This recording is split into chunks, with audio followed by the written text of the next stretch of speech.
Welcome to the Young Guns podcast, guys. If you haven't liked our video and you haven't subscribed to our channel, make sure to do so before we continue talking about this video. But, guys, the biggest topic right now is how Erik Karlsson, at 32 years old and not really playing the best hockey since joining the San Jose Sharks, has been the best defenseman in terms of offensive numbers in the NHL so far in this 2022-2023 season. So today we're going to be talking about Erik Karlsson and is he rejuvenated?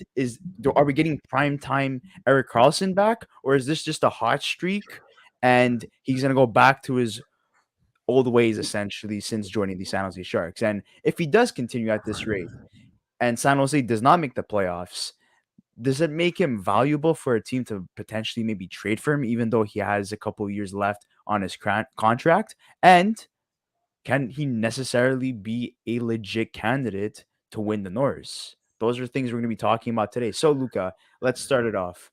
Well, I mean, first things first, you made a comment about him not being that great in San Jose, and I'm gonna kind of disagree with that. And the only reason why I'm gonna disagree with that is just because, yes, his numbers haven't been the same as they were when he was playing in Ottawa. But one thing I could say about Erik Karlsson is, apart from the fact that he had, a 22-point year in 2020, 2021, and last season he had a 35-point year in 50 games. He was on pace for about 50 points last season, which is still good for a guy his age. Um, I don't think he's necessarily played bad, but this season, I think Erik Karlsson looks like prime Erik Karlsson from his Ottawa days. And I think a lot of that has to do with the fact that he's healthy.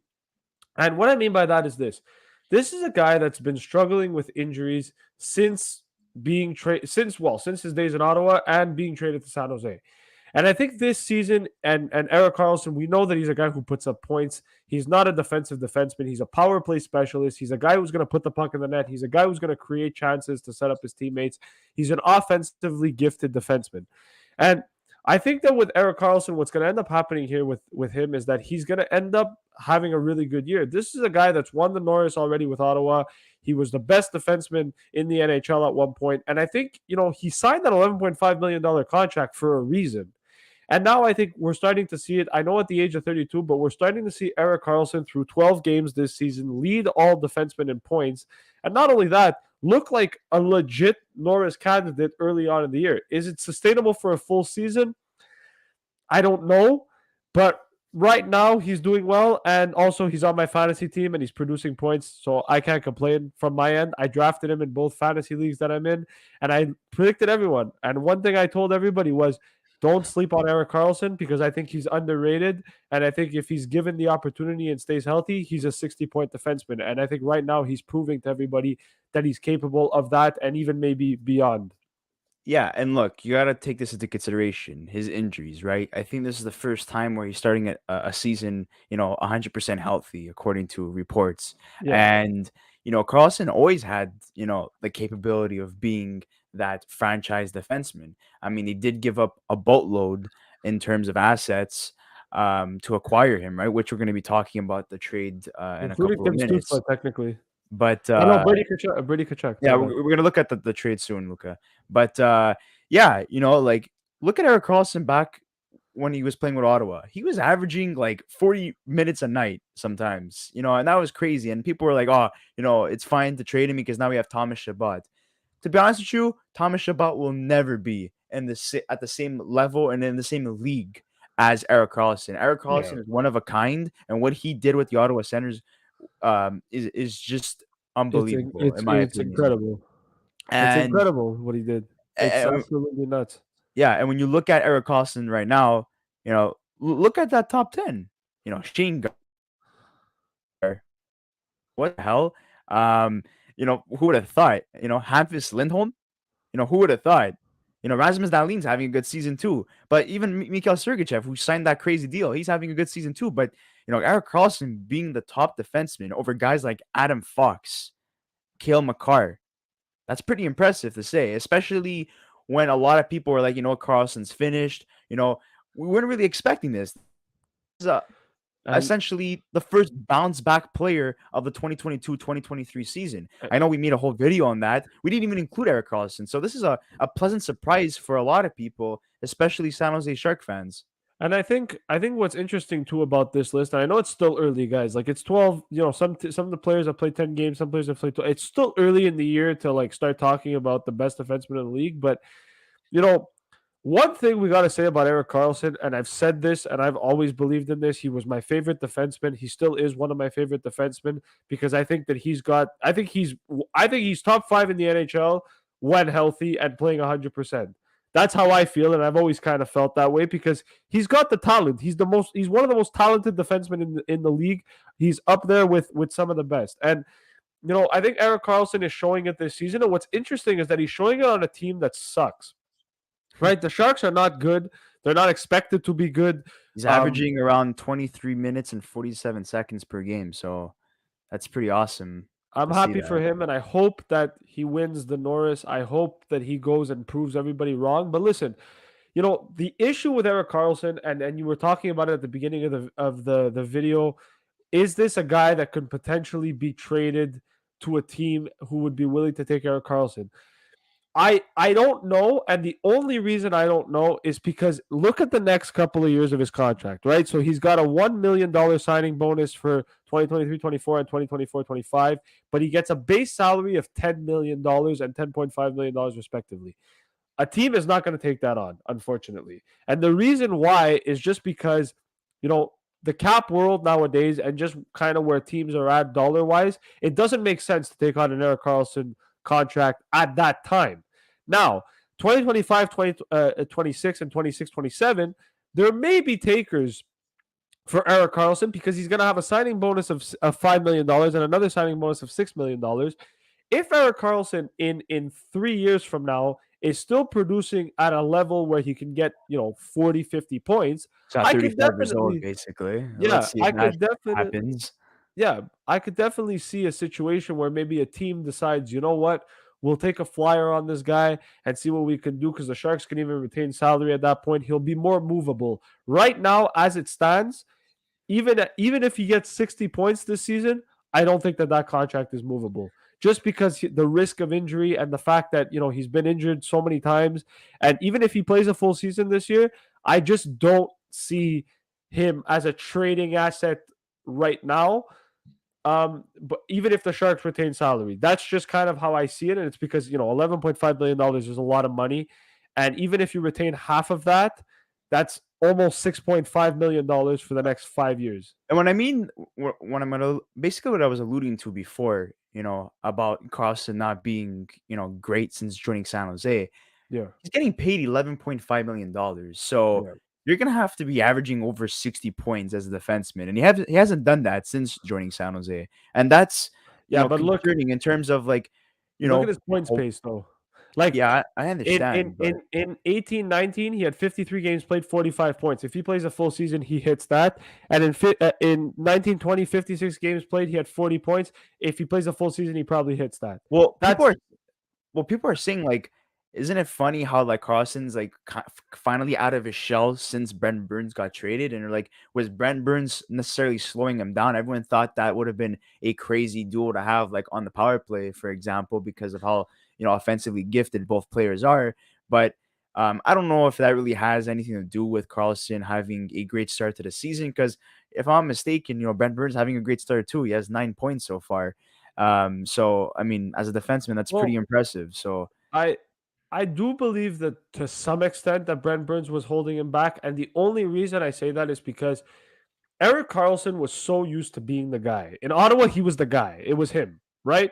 The team was built around him. They wanted him, right? Obviously, other circumstances led to him being traded, but that's besides the point. He came to San Jose and he wasn't the guy. He was the second fiddle to Brent Burns. And what San Jose did this year is they traded away Brent Burns' contract to keep Karlsson, A, because Burns' contract was more movable, and B, because he's older. So now Karlsson has the leeway to be the guy because he's going to get first line power play unit. He's going to be on the first line defensive pairing anyways. So Karlsson's got the freedom to do whatever he wants. And let's face it, the Sharks are in rebuild mode. So even if he sucks, it doesn't matter because the Sharks have the cap space to do it, and they have the cap space to take him on. So I think Karlsson's thriving because he's getting a freer role. He's able to play his game. He doesn't have to worry necessarily about playing on a line with Brent Burns, and he doesn't have to worry about a defenseman taking over. He's the guy on the power play. It's him, right? He doesn't have to Yeah. worry about that either. So Yeah, that makes a I lot of totally agree. difference. And it's crazy how in the top 20 there are 5 Swedish defensemen: Rasmus Andersson, Victor Hedman, Hampus Lindholm, Rasmus Dahlin, and Erik Karlsson. And the top 3 are all Swedish defensemen. So that's awesome to see for Swedish fans. And now the last topic is basically looking back at the Erik Karlsson trade. Now that Karlsson is playing at the level he's expected to play for $11.5 million player. Click on the trade so we can see it bigger. Does this deal, essentially a lot more fair? I mean, like, look, you get Josh Norris, who, in people's eyes, he's a first-line centerman. Okay, Tim Stützle, still trying to find his game, but being paired up with the Brinkat and Giroux, that's really gonna help him out. And then you have the other 3 guys who, not much of an impact in terms of what they could do in the NHL, but when you have Tim Stützle and Josh Norris are part of that deal, and you look at Erik Karlsson at 32 years old, he signed an 8-year deal when he joined the Sharks, and now he's at $11.5 million per season, and he has 5 years left.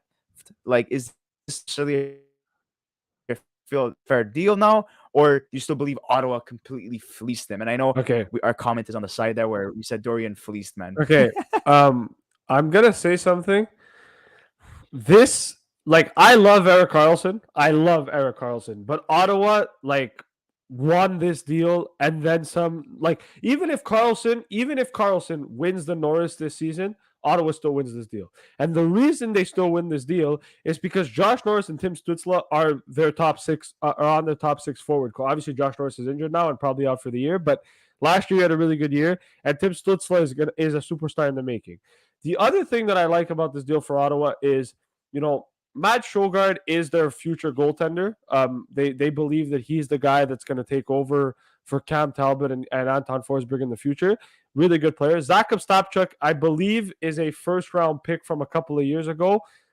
Another player who I think could potentially make Ottawa in the future. And Levi Merilainen is another one who Ottawa is super high on in terms of goaltending prospects. So Ottawa have done, they did really, really well in this Karlsson deal. And for the Sharks, I mean, look, do they regret it? I think they maybe do, but at the end of the day, listen, this is a team that is still rebuilding now.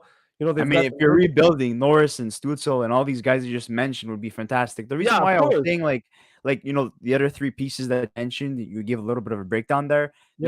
It's because it's what if. It's up in the air. We don't know what they're capable of doing in the NHL, but we know what Norris and Stützle are capable of doing. So that's why I'm saying it kind of sucks in a sense where San Jose, who's a rebuilding team now, and all those big names like Marlowe, Thornton, Burns, they're all gone.